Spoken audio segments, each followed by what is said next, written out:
I am sitting here in the living room of my Aspen home, the warmth of the stone fireplace at my back sinking into the soft leather of my sofa.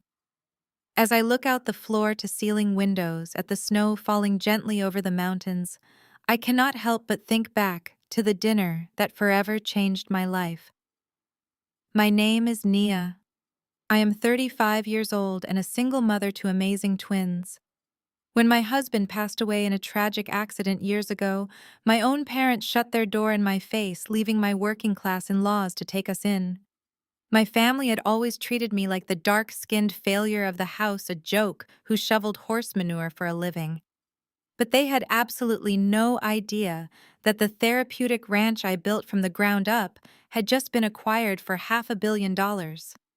When they demanded I hand over my life savings to bail out my golden child sister and her arrogant husband, I dropped a truth bomb that shattered their entire reality. Before I continue this story, let me know where you are watching from in the comments below. Hit like and subscribe if you have ever had to cut off toxic family members to protect your peace. Sign this $50,000 check right now, Nia. The command cut through the clinking of crystal glasses and the soft jazz playing in the background. My mother Vivian sat at the opposite end of the massive mahogany dining table, her posture rigid and her tone leaving absolutely no room for negotiation. We were gathered for our traditional Sunday dinner after church, a weekly ritual that usually involved an extravagant spread of food and an equally extravagant display of passive-aggressive behavior. The dining room of my parents' sprawling estate was practically suffocating with its heavy velvet drapes and oversized chandeliers. The table was loaded with baked macaroni and cheese-collared greens, cooked with smoked turkey, and a perfectly roasted leg of lamb that my mother claimed to have prepared herself, even though we all knew she had hired a private chef for the afternoon. Trevor is running into a little bit of a cash flow problem with his new business venture, my mother continued, not even bothering to look up from her plate as she meticulously sliced her meat. Bradley needs working capital immediately. You are the younger sister, Nia. You need to learn how to sacrifice for the family. She pushed a blank check across the polished wood of the table, tapping her manicured fingernail against the paper. I sat perfectly still, feeling the familiar heavy weight of the room pressing down on my shoulders. Across from me sat my older sister, Chantel. She was the undisputed golden child of the Sinclair family, a successful plastic surgeon who had always been praised for her light skin and her bone-straight hair. I, on the other hand, had inherited the rich, dark complexion of our ancestors and wore my natural coils with pride, a physical difference that my mother had used to subtly tear me down since we were little girls. Chantel did not even try to hide her amusement. She casually smoothed a stray strand of her perfectly flat-ironed hair and let out a soft, mocking laugh. "Come on, Nia, do not be selfish." Chantel said, her voice dripping with that sickeningly sweet tone she reserved specifically for insulting me. "It is not like you actually need the money. You are a widow living out in the country, playing in the mud with horses all day. What could you possibly need $50,000 for? You do not have a social life to maintain, or a reputation to uphold. I need to expand my luxury spa clinic, and Bradley needs to secure his financial portfolio. Just sign the check and go back to your little barn." I looked at my sister, marveling at how easily the cruelty flowed from her lips. She had always believed that her medical degree and her lighter complexion made her inherently superior. My parents had nurtured that belief constantly, comparing us, constantly reminding me that I was the difficult child, the plain daughter who lacked the grace and sophistication of her older sister. They saw my therapeutic equestrian center not as a business, but as a dirty, embarrassing hobby that I used to hide from the real world. Before I could formulate a response, Chantel's husband Bradley leaned across the table. Bradley was a white finance broker who wore his privilege like a heavy cologne. He had always looked at me with a mixture of pity and disdain, fully buying into the narrative my family had created about my supposed incompetence. He reached into the inner pocket of his tailored suit jacket and pulled out a greasy, crumpled property transfer document. Without a word of warning, Bradley tossed the heavy stack of papers directly onto my plate. The documents landed right on top of my food, splashing cheese sauce onto the crisp white tablecloth and entirely ruining my dinner.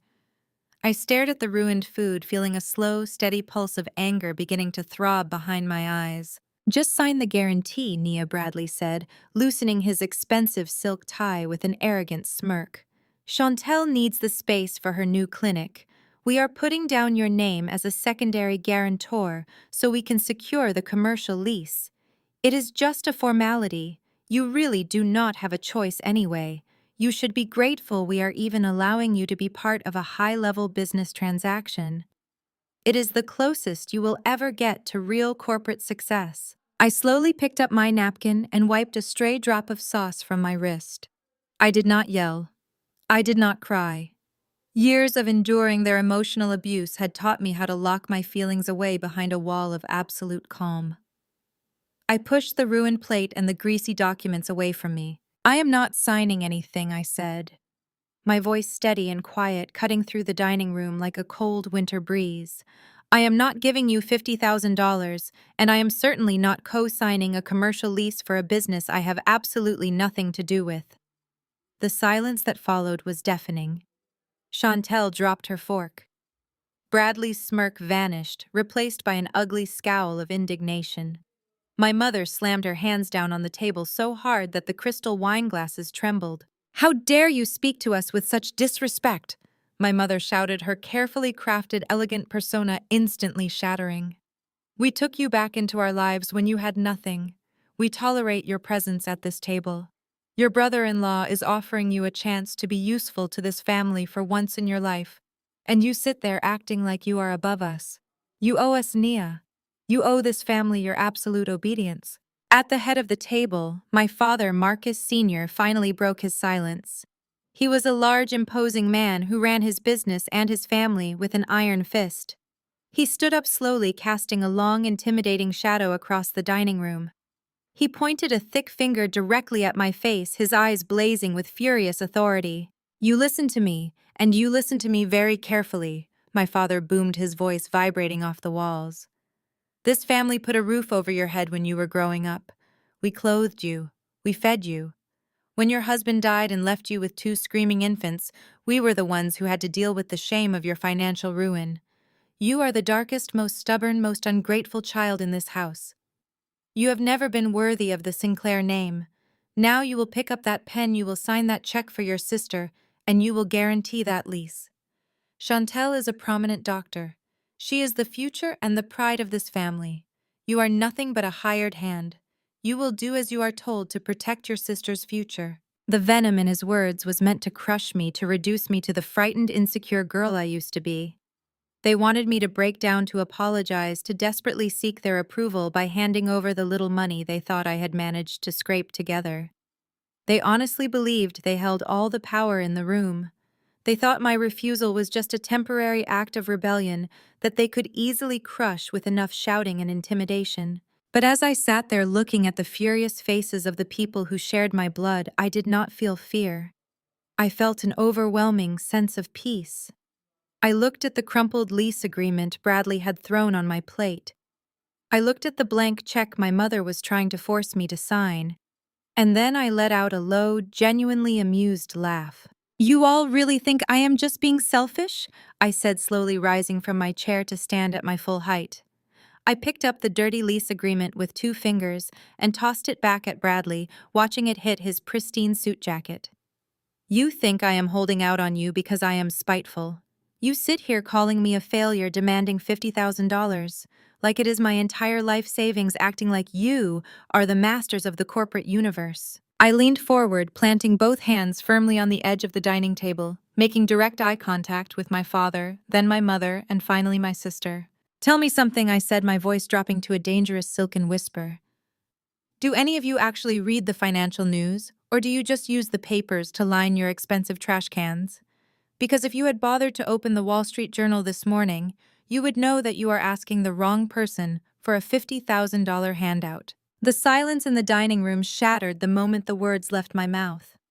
My mother Vivian slammed her hands onto the table, her perfectly manicured fingers trembling with absolute rage.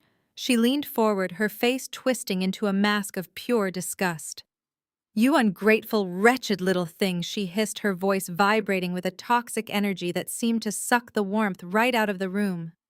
We give you a seat at this table, we invite you into our beautiful home, and you dare to sit there and insult us. You have always been a bitter, jealous girl, Nia. You resent your sister because she is everything you could never be. I did not cry.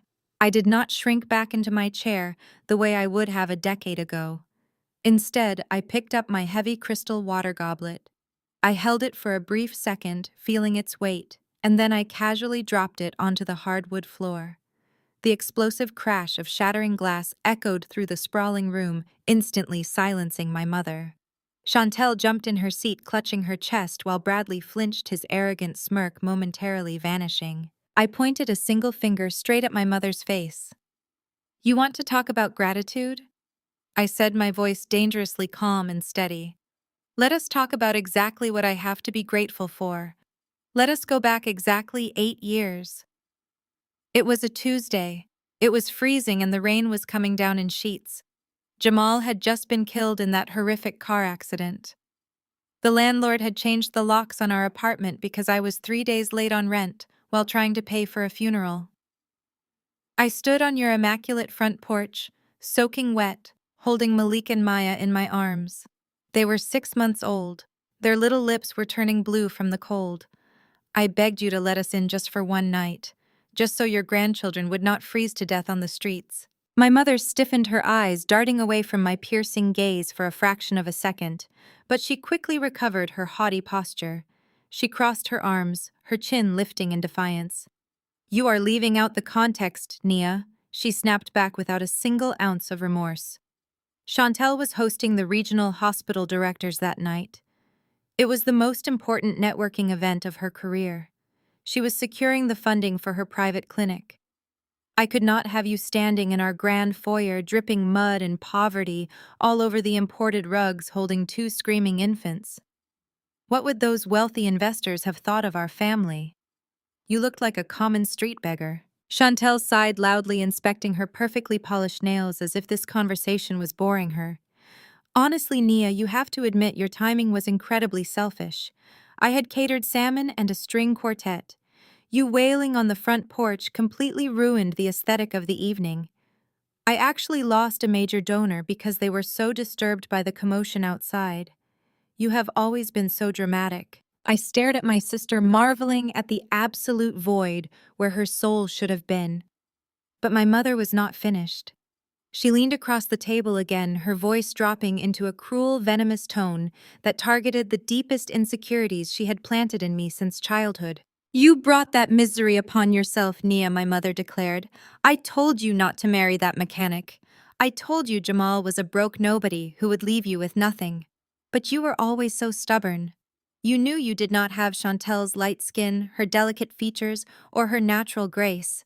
You always stuck out in this family with your dark complexion and your rough edges. You should have been grateful a man like that even looked at you, but instead you dragged his dead weight and those crying babies to my doorstep, expecting me to sacrifice your sister's brilliant future for your massive failures. The colorism, the blatant hatred for my dark skin, the absolute disregard for my dead husband."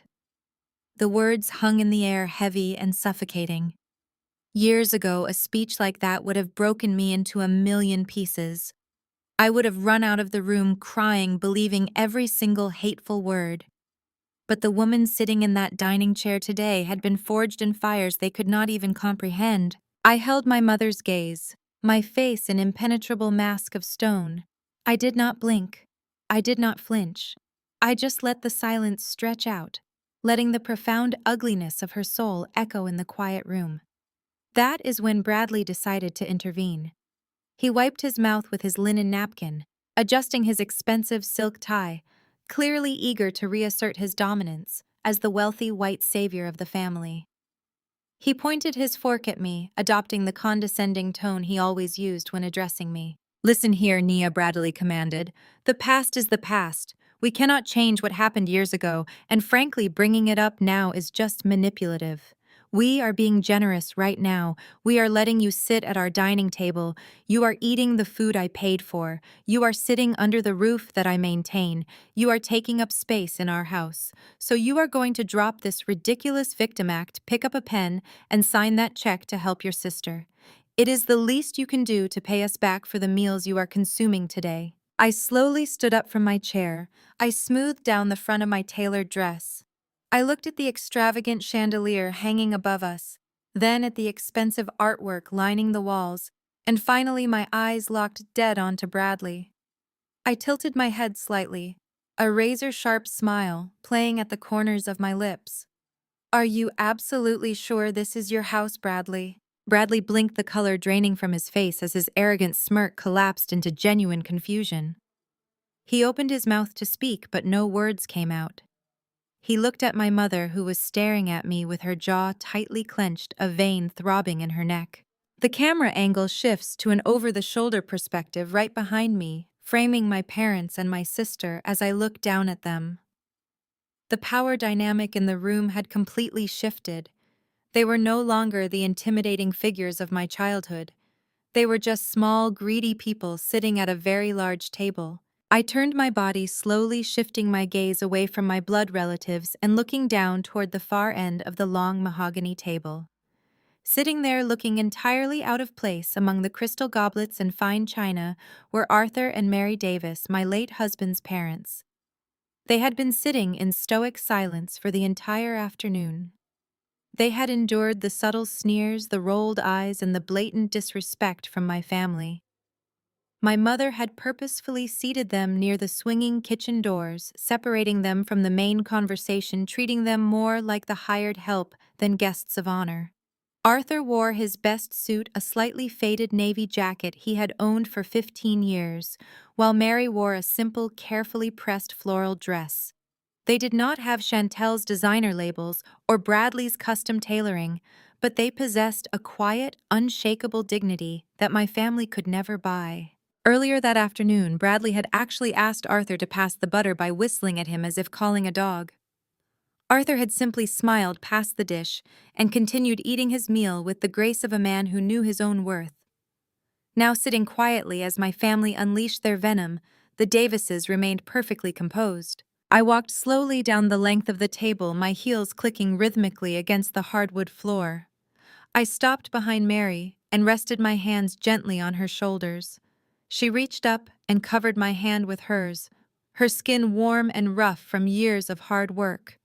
The contrast between my mother's icy glare and Mary's warm, supportive touch was the story of my entire adult life.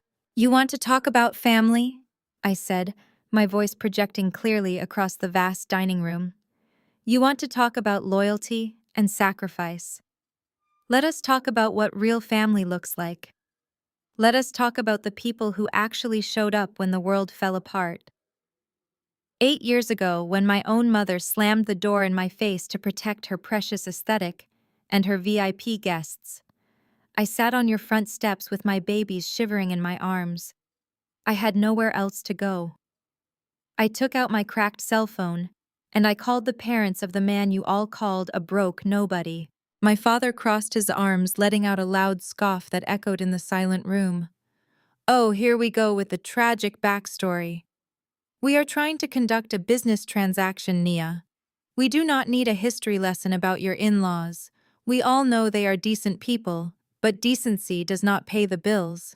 You are going to listen to every single word I fired back, my voice cracking like a whip. "Because you need to understand exactly why I owe you absolutely nothing."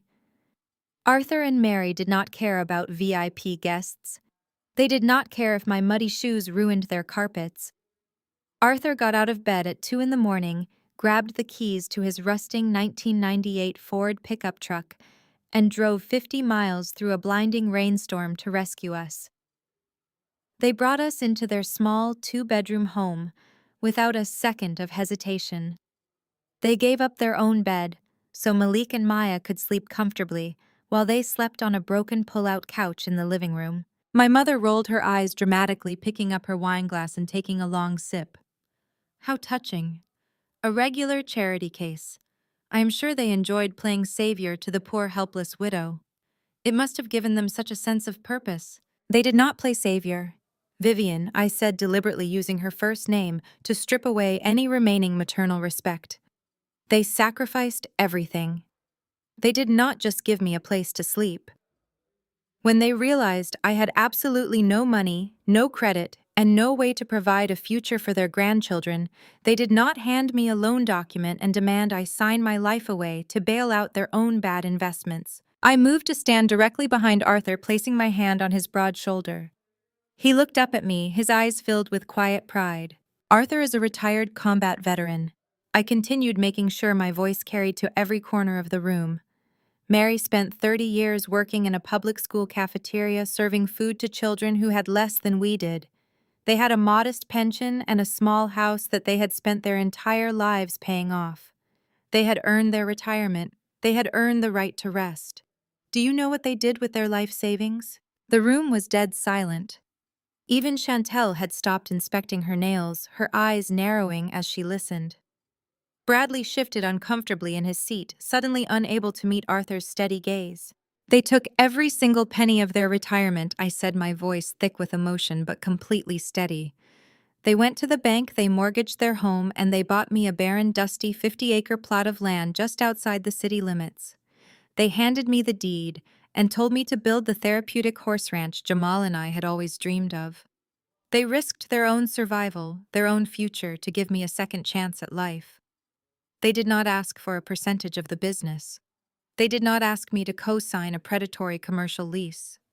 They spent their weekends helping me mend fences and paint barns. They gave from a place of pure, unconditional love, something this family knows absolutely nothing about. Chantel let out a sharp, mocking laugh that shattered the heavy tension in the room.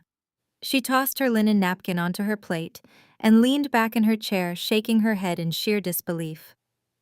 She looked at me as if I had just told the most ridiculous joke she had ever heard. "Oh, please, Nia," Chantel sneered, her voice echoing with utter contempt. "Are we supposed to be impressed by this little sob story? They bought you a patch of dirt. Congratulations! How many pennies does that stinking horse farm actually make? You spend your days shoveling manure and offering pony rides to troubled kids. It is a charity project, not a real business. We are talking about $50,000 of real money here. We are talking about expanding a premier luxury medical clinic that caters to the elite of this city. Stop wasting our time with this emotional garbage and sign the check. You owe this family for the embarrassment you have caused us all these years." I stared at Chantel, watching the absolute arrogance radiating from her perfectly contoured face. She was so blinded by her own ego, so convinced of her own superiority, that she could not even comprehend what was about to happen. I reached into my leather tote bag resting on the floor nearby. I pulled out a thick, heavy legal folder bound with a thick red ribbon. I walked slowly back to the head of the table, standing right between Chantel and Bradley. I lifted the folder high into the air, making sure every single person at the table was watching my every move. With a swift, violent motion, I slammed the heavy folder directly onto the table right in front of Chantel's face. The loud smack made both her and Bradley jump in their seats, their eyes widening in shock. I leaned down, placing both hands on the table and bringing my face just inches from my sister's shocked expression. I watched her perfectly manicured hand hover over the red ribbon, a sudden flicker of doubt crossing her eyes. She looked at Bradley, who gave a dismissive scoff, but I could see the sweat forming on his brow. The sheer weight of the folder, the official seals stamped on the outside, and the absolute certainty in my voice were finally beginning to crack their impenetrable arrogance. "Go ahead," I whispered, gesturing toward the documents. "Open it. Read every single page. You should read the name of the corporation that currently owns that barren patch of dirt." The heavy leather-bound dossier hit the mahogany table with a deafening thud that made the crystal wine glasses rattle. Chantel jumped back in her antique dining chair as if the thick stack of papers was completely engulfed in flames. The smug, condescending smile that had been plastered across her face just moments ago completely vanished into thin air. Bradley stared at the folder, his eyes darting between the embossed gold seal on the cover. and my completely unbothered, stone-cold expression. I did not break eye contact with my sister as I spoke. I instructed Chantel to open the folder. I told her to look at the very first page and read the exact name of the corporation that actually owned the barren patch of dirt she had just spent the last 10 minutes mocking. Her perfectly manicured hands trembled slightly as she flipped open the cover. Her eyes scanned the top document, and I watched the precise second her brain completely failed to comprehend what she was looking at. For 5 entire years, my family genuinely believed I was just shoveling manure and struggling to survive out in the country. They thought my therapeutic writing center for children with autism was just a desperate, pathetic charity project designed to distract me from my grief. They never bothered to visit me. They never bothered to ask a single question about my daily life. If they had bothered to care, they would have known that I was not just putting neurodivergent kids on horses. I had partnered with an elite team of neuroscientists and biomedical engineers from a nearby research university. Together, we had developed a revolutionary piece of biotechnology. We created biometric sensors seamlessly integrated into the structural core of equestrian saddles. These highly advanced sensors tracked neurological feedback, muscle micromovements, and sensory processing data in real time while the children rode the horses. The rhythmic, repetitive motion of the animal, combined with our proprietary biofeedback software, actively mapped and accelerated neuropathway development in autistic patients. We had secured 3 international patents. We had published peer-reviewed studies in top medical journals. We had completely disrupted the entire pediatric neurological therapy industry without my family knowing a single thing about it. Chantel's voice barely worked. She choked on her own breath as she read the numbers printed in bold black ink across the executive summary. $500 million. She whispered the number as if saying the words out loud would somehow burn her tongue. Bradley snatched the papers right out of her hands, his eyes widening to the size of saucers. He frantically flipped through the pages of the acquisition agreement. It was a finalized, legally binding contract with Apex Medical Corporation, the absolute largest healthcare conglomerate in the United States. They had not just bought my patents, they had purchased my entire therapeutic ecosystem. They bought the software, the hardware technology, the proprietary data, and the rural property itself for $500 million in pure cash and stock options. The silence in the dining room was absolute. You could hear the heavy rain lashing against the floor-to-ceiling windows. My father, the intimidating man who had just demanded I sign away my non-existent savings to protect his golden child, sank slowly back into his chair. The color completely drained from his face, leaving him looking pale and suddenly very old. But the most sickening reaction of all came from my mother, Vivian. My mother looked at the acquisition documents, then slowly looked up at me. I could practically watch the gears turning in her head, calculating the sheer unimaginable magnitude of $500 million. The vicious, hateful woman who had just called me a dark-skinned failure suddenly evaporated into thin air. In her place stood a beaming, tearful, proud matriarch. Vivian practically leaped out of her dining chair. She knocked over her own wineglass in her haste, sending a pool of dark red liquid soaking into the pristine white tablecloth. But she did not even care.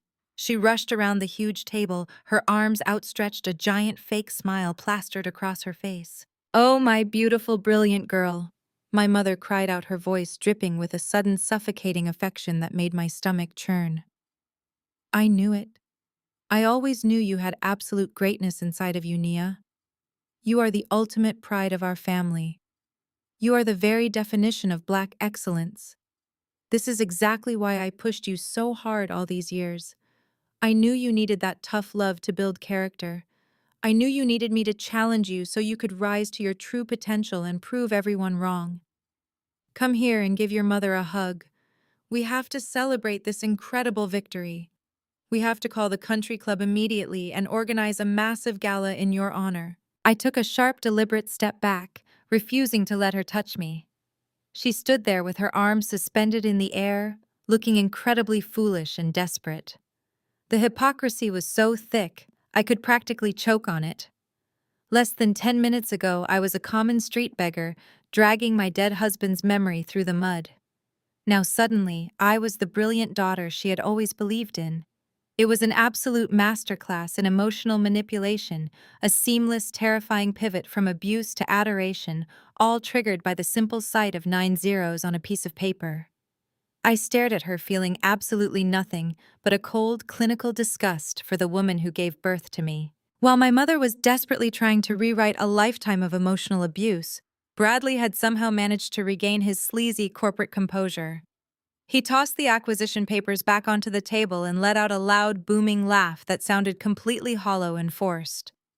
He walked over to his leather briefcase, which was resting on the side buffet table, and snapped the heavy brass locks open. "Well, this is just fantastic news for all of us," Bradley declared, pulling out a single sheet of paper stamped with a state notary seal. "This is exactly what family is for Nia. Building generational wealth together. You really pulled off an incredible feat.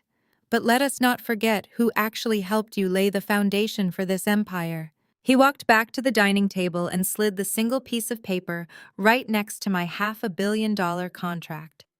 It was a corporate registration form from exactly 5 years ago. "You see, Nia, our family currently owns a 30% stake in your little biotech venture." Bradley smiled, his eyes gleaming with greedy malice. "Do you not remember? When you first bought that dusty ranch, you needed help filing your initial limited liability paperwork. You were just a grieving widow who did not understand complex business law. I handled all the state registrations for you. I was the one who submitted your tax identification numbers. And as your financial proxy, I made sure to structure the holding company to protect the Sinclair family interests. You owe us $150 million, Nia, and I have the legal binding documentation right here to prove it." Bradley stood tall, puffing out his chest as he smoothed the lapels of his custom-tailored suit. He looked around the dining room, soaking in the sudden, desperate admiration radiating from my mother and sister.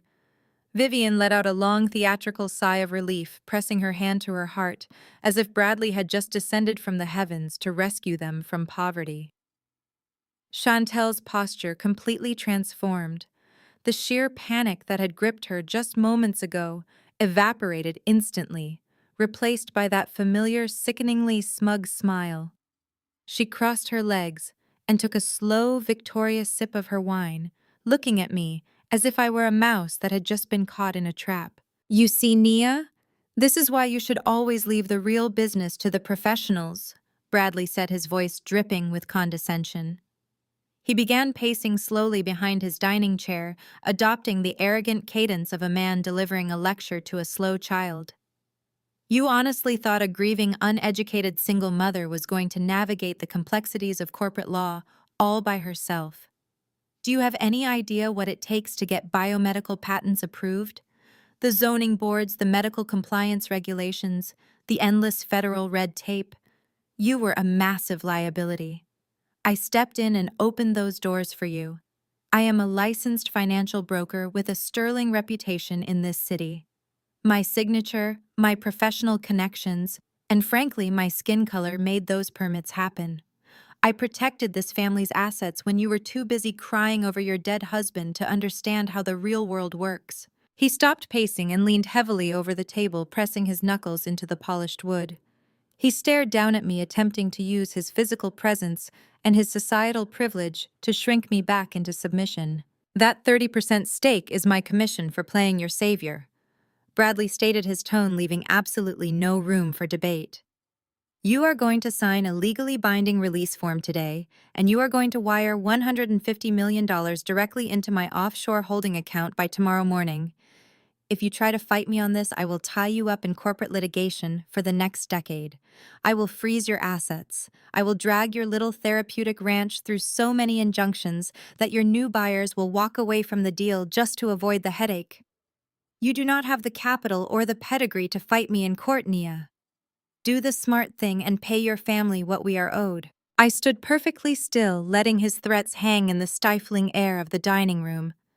I looked at my mother, who was nodding vigorously in agreement with a man who was actively threatening to extort her own flesh and blood.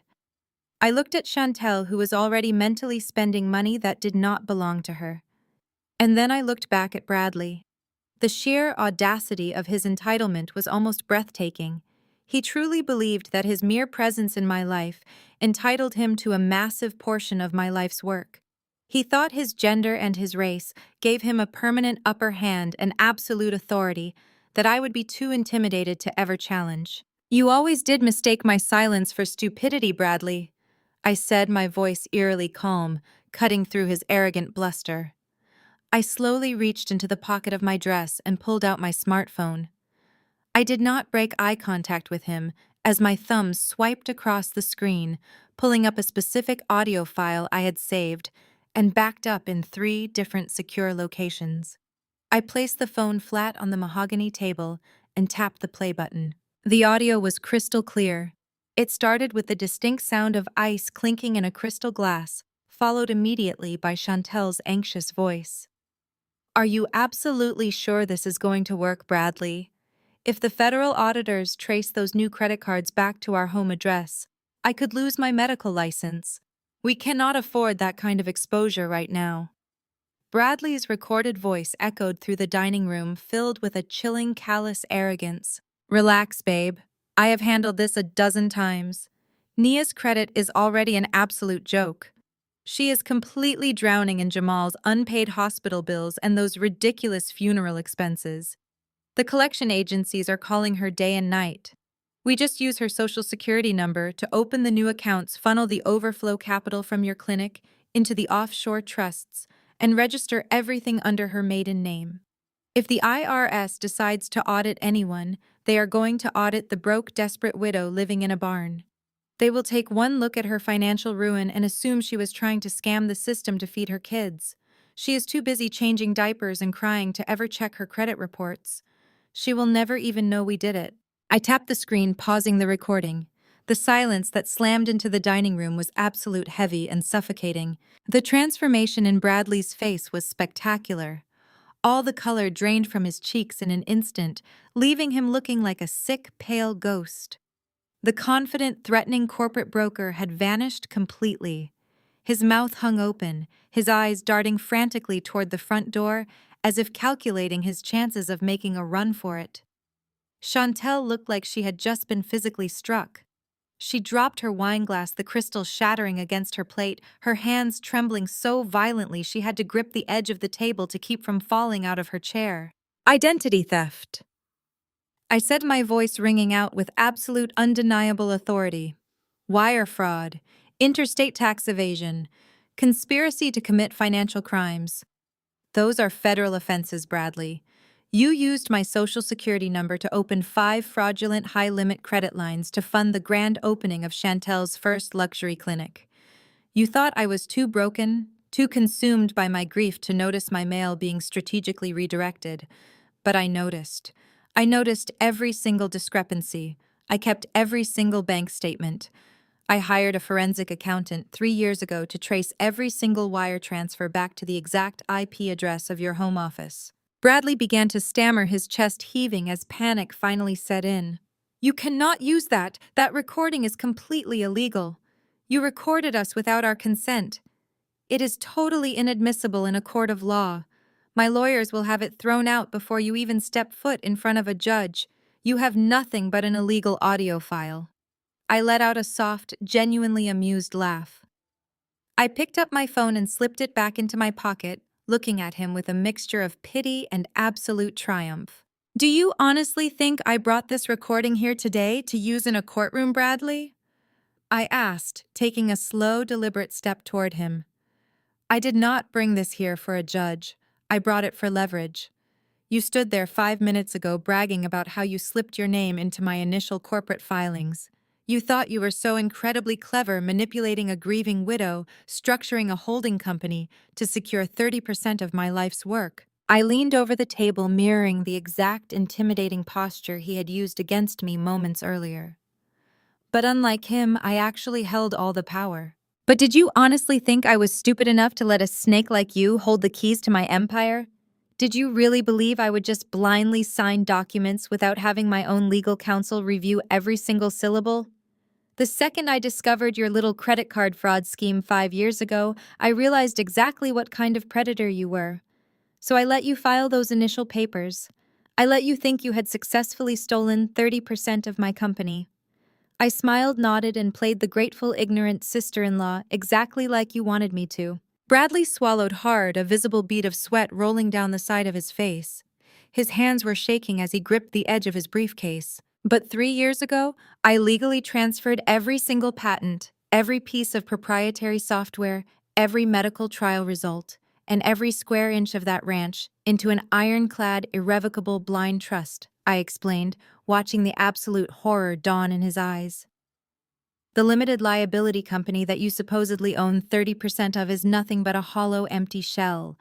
It holds absolutely zero assets. It has zero value. The $500 million acquisition deal I just signed with Apex Medical Corporation was negotiated entirely through that new independent trust. Your 30% stake is worth exactly $0.00. I stood up straight, smoothing my dress one final time, delivering the ultimate crushing blow. And the most beautiful part of this entire arrangement, I said, a cold, victorious smile spreading across my face, is that the primary beneficiary of that $500 million trust is not even me. The blood drained from Bradley's face so fast I thought he might actually pass out right there in his custom-tailored suit. He stumbled backward, his knees hitting the edge of his dining chair, collapsing into it as if all the bones in his legs had suddenly dissolved. A slow, heavy silence descended upon the room, thicker and more suffocating than the humid summer air outside. I watched the absolute devastation wash over my family. It was a beautiful, terrifying thing to witness. Chantel sat frozen, her mouth opening and closing soundlessly, as her brain short-circuited, entirely unable to process the magnitude of her defeat. All of her designer clothes, her elite social circles, and her luxury clinic meant absolutely nothing in the shadow of $500 million. She was instantly, irrevocably dwarfed by the very sister she had spent a lifetime treating like the dirt beneath her expensive heels. An irrevocable trust, Bradley, I said, projecting my voice so it carried clear and sharp to every corner of the extravagant dining room. As a licensed financial broker, you know exactly what those words mean. It means the trust cannot be modified, amended, or terminated without the permission of the beneficiary. The grantor, meaning me, has surrendered all ownership of the assets. The intellectual property, the patents, the land, the software, and the massive cash payout from Apex Medical Corporation are entirely locked away. They are completely shielded from your pathetic, fraudulent little holding company and completely shielded from anyone sharing Sinclair blood. I kept enough to ensure that Malik and Maya will never want for anything. I continued pacing slowly behind my chair, holding the room captive. I kept enough to pay off the medical debt Jamal accrued before he died, the debt you so generously exploited. But the rest of it, the overwhelming, unimaginable bulk of that wealth, it belongs entirely to the trust. Vivian's face contorted into a mask of pure, unadulterated panic. The maternal facade she had tried to construct just moments ago completely disintegrated, revealing the ugly, ravenous greed festering underneath. She slammed both of her hands flat against the mahogany table, rattling the crystal glasses and silver cutlery. "You are lying!" My mother shrieked, her voice cracking with desperation. Her eyes were wide, darting frantically between me and the legal documents resting on the table. "You cannot do this. You are a Sinclair. I gave birth to you. I raised you under this roof. You cannot take $500 million and just lock it away from your own flesh and blood. You will march into whatever attorney's office drew up those ridiculous papers, and you will add my name to that trust immediately. You will add your sister's name. You owe this family your loyalty. We are your blood." I stopped pacing and turned to face her directly. "Blood." I repeated the word, tasting like ash in my mouth.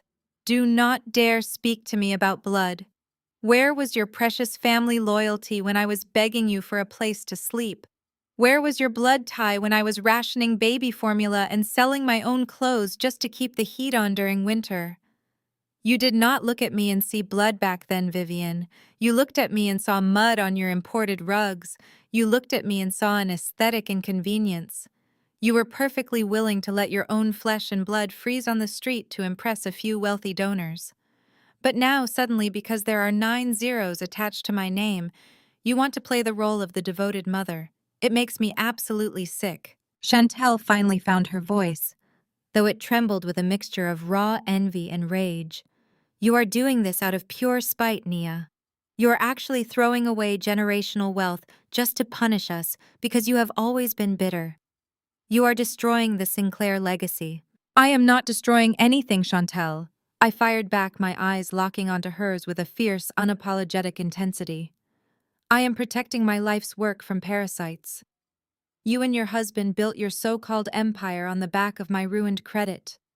You committed federal identity theft. You committed wire fraud. You stole from a grieving widow.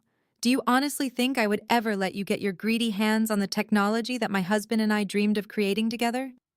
You are lucky I am not handing this recording over to the federal authorities right this second and watching you both go to prison. Bradley flinched violently at the word prison, shrinking further down into his chair. He was ruined. He knew it, and I knew it. The power he thought he held over me was nothing but a cheap illusion, completely shattered by my forensic accountant and a single airtight legal strategy. Vivian was not finished. She rounded the edge of the table, marching toward me with her finger pointed sharply at my chest. Her face was flushed, her breath coming in ragged, furious gasps. I do not care what kind of petty revenge you think you are exacting right now, my mother snarled, trying one last desperate attempt to assert her parental authority. I am your mother, and I am demanding that you fix this. You will dissolve that trust. I do not care who you named as the beneficiary. You will tear up those papers, and you will bring that money back into this family where it belongs. Do you hear me? You cannot give away what belongs to us. Who did you even name? Who could possibly deserve that money more than the family that raised you? Right on cue, as if the universe itself was orchestrating the perfect symphony of poetic justice. The heavy double oak doors of the dining room swung open. The sudden noise made everyone in the room jump. Standing in the doorway was an older, distinguished gentleman wearing a sharp charcoal gray suit. He carried a slim leather briefcase and possessed an air of quiet, absolute authority. It was Marcus Sterling, the senior partner at the most ruthless corporate law firm in the state, and my personal attorney. He surveyed the chaotic scene in the dining room with a mild, unbothered expression, completely ignoring the furious glaring from my mother and the panicked sweating from Bradley. He walked straight toward me, his polished shoes silent against the hardwood floor. I apologize for the untimely interruption. Nia Marcus said, his voice deep and resonant, cutting through the toxic atmosphere of the room like a sharp knife. But you instructed me to bring these directly to you the absolute second the ink was dry. The final clearances from the state registry and the federal banking authorities just came through. He set his briefcase down on a side table, clicked the latches open, and withdrew a thick stack of documents printed on heavy watermarked paper. He turned to face the room, his eyes scanning the faces of my furious family, before settling on the far end of the table. My parents-in-law, Arthur and Mary Davis, had remained perfectly silent throughout the entire explosive ordeal. They sat near the kitchen doors, their hands tightly clasped together on top of the table. They looked confused, overwhelmed by the sheer scale of the money being discussed and the viciousness of my family's attacks. They were simple, hardworking people who had never asked for a single thing in their entire lives. Marcus walked deliberately past Vivian, past Chantel, and past a completely defeated Bradley. He stopped right at the end of the table, standing respectfully before the Davises. He placed the heavy stack of legal documents gently onto the polished wood right in front of Arthur. Mr. and Mrs. Davis. Marcus announced clearly, his voice carrying the final, undeniable weight of the law. I am pleased to inform you that the asset transfers have been fully finalized and registered with the federal government. The irrevocable trust containing the $500 million payout from the Apex Medical acquisition is now officially active. You are the sole, undisputed, and permanent beneficiaries of the entire estate. Arthur stared at the documents, his weathered face blank with absolute shock. Mary let out a soft, involuntary gasp, raising her hand to cover her mouth, tears instantly welling up in her kind eyes. Vivian let out a strangled, horrifying shriek that sounded like an animal getting caught in a trap. Chantel slumped forward, resting her head in her hands as her entire world completely crumbled into dust. I looked at Arthur and Mary, flashing them a genuine, radiant smile. It was the best investment you ever made, Arthur. Arthur looked down at the legal documents, his weathered hands shaking so violently he could barely hold the heavy watermarked pages. He stared at the 9-digit figure printed on the trust agreement, his lips parting in silent, overwhelming shock. Mary pressed her face into his shoulder, her shoulders heaving with quiet, disbelieving sobs. They did not care about the luxury or the status that kind of money brought. They only cared that their son's legacy was secure, that their grandchildren would never know the sting of poverty, and that the profound leap of faith they had taken for me had not been in vain. I kept my hand resting gently on Arthur's shoulder, offering a firm, reassuring squeeze. Suddenly, the sharp, violent sound of shattering porcelain ripped through the dining room. The movement was so fast, so utterly feral, that if you were watching the scene unfold on a screen, your perspective would have whipped violently to the other side of the table in a fraction of a second. The harsh afternoon light sliced through the tall dining room windows, casting a sharp, high-contrast shadow across Chantel's face. She looked completely deranged. Her perfectly contoured features, usually arranged in an expression of haughty superiority, were now twisted into an unrecognizable mask of pure, unadulterated rage. She had grabbed her antique dinner plate, still fully loaded with the catered salmon she had bragged about earlier, and hurled it across the room. The heavy plate exploded against the wall just inches from where Marcus was standing, showering the hardwood floor with sharp ceramic fragments, and leaving a dark, greasy stain sliding down my mother's expensive silk wallpaper. "You absolute piece of trash!" Chantel screamed, her voice tearing out of her throat with a shrill, hysterical pitch that made my mother flinch. "You are a disgusting, vindictive little parasite. You sit there and play the victim pretending you are so righteous, and then you turn around and give half